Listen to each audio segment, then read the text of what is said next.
ABC's Nicole D'Antonio has more on the travel impacts anticipated for this weekend. This morning, the government shutdown reaching day 37 and putting a growing strain on air travel. The FAA reducing flight capacity by up to 10%, impacting thousands of domestic flights at nearly 40 major airports by this weekend.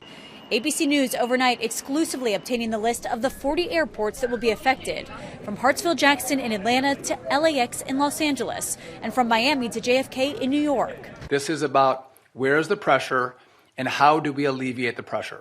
It comes as air traffic controllers and TSA officers go nearly 6 weeks without pay and are now increasingly calling out sick. In the meantime, FAA employees warn the impacts on air safety could get worse the longer the shutdown drags on. We wish to stay vigilant, and we want to, and we have every intent to, but at some point, if it's between me and my pride versus my son going without not eating or my wife not being able to take her medication, I will be forced to make a decision. Overnight, United Airlines saying it will offer refunds to anyone who does not wish to fly while the flight reductions are in effect. Frontier CEO going further, making this recommendation. If your flight is canceled, your chances of being stranded are high, so I would simply have a backup ticket on another airline.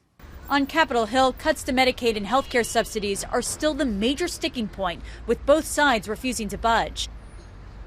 And sources say the FAA will begin cutting 4% of flights tomorrow, will then ramp up to 10% of flights through this coming weekend if the government is still shut down. Nicole D'Antonio, ABC News, Washington.